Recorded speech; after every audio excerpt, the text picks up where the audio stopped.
Just as a little historic background for everybody, we are in the former Sunset School in the gymnasium.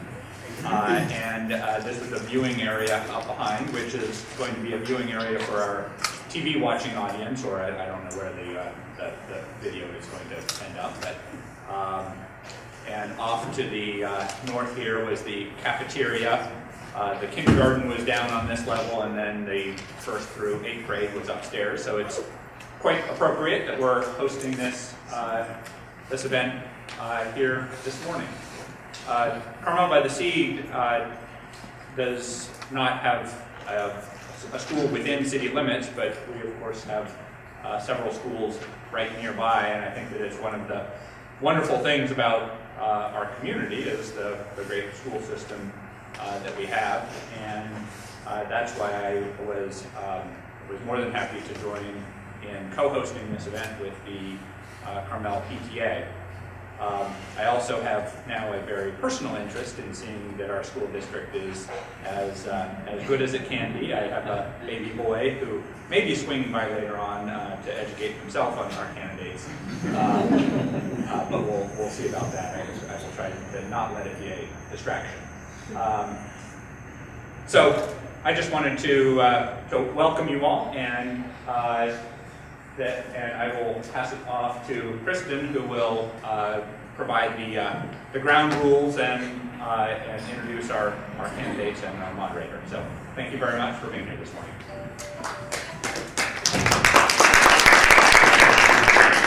for those of you who don't know me, I'm Kristen Hunter, I'm River School PTA president, and I want to thank Jason for helping us secure a location this morning, and Victoria Beach and Lisa Talladine for putting this together. I'm going to read the rules. I have to memorize the rules, so if anyone has any questions, the candidates have any questions after I read what we're doing, feel free to ask. The questions were compiled from those received from concerned CUSD families and members of the general public. And just an aside, I was very impressed with the thought that was put into the questions and the number of questions we received. We probably got 30 solid questions, and with our time being so condensed, I was really impressed with all of our concerned parents out there. We could easily spend months on each question, but today the object is to just get an overview of the candidates and where they stand. Even though these questions may seem quite complex, please take the time limits seriously so everyone gets a chance, and think of the most succinct responses possible.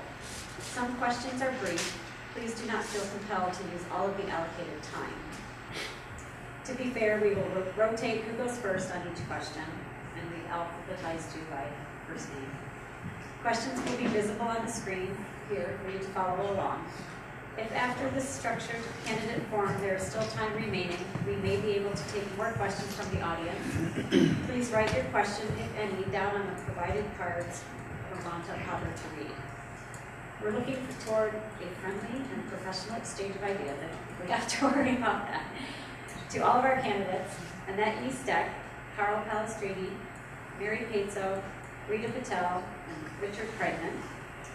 William Leatherberry is also a candidate, and he was unable to be here today, but thank you for your time and willingness to give so much of your time on behalf of our students. And Dan Hightower, former president of the CUSD School Board, will read a statement from Bill Leatherberry. Good morning. I'm Dan Hightower, as Kristen said, and I've been asked to read a statement from Bill Leatherberry. I will say that when I read the statement, then I'll go out in the audience. I will have to leave early because my daughter is being induced, our first grandchild, and so I got to run and take my wife to the airport to get her there in time for the birth. So if I leave early, it's not because out of disrespect or anything. Please know that. And I just want to say I'm very happy that so many people have run for the school board, and it really is a great testament to the character of these people to do something for their community and their children. So Bill Leatherberry's statement is, I apologize that I'm unable to attend this forum in person.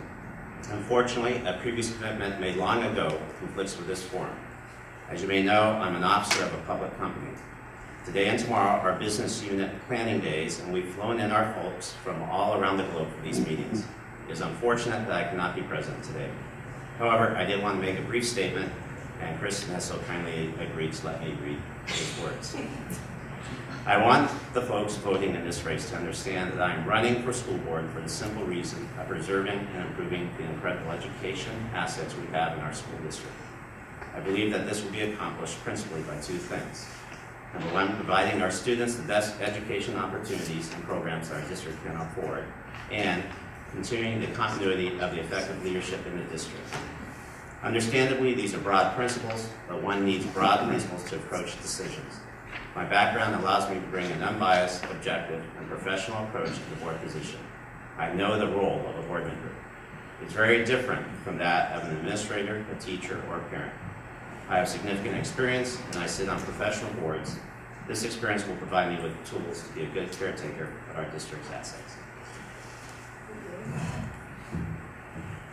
And a special thank you to our neutral moderator, Monta Potter, who is the CEO of the Carmel by the Sea Chamber of Commerce. And he was also active in the Carmel Rotary Club and Leadership Monterey Peninsula. Monta, thank you for taking the time to do this, and I will turn it over to you.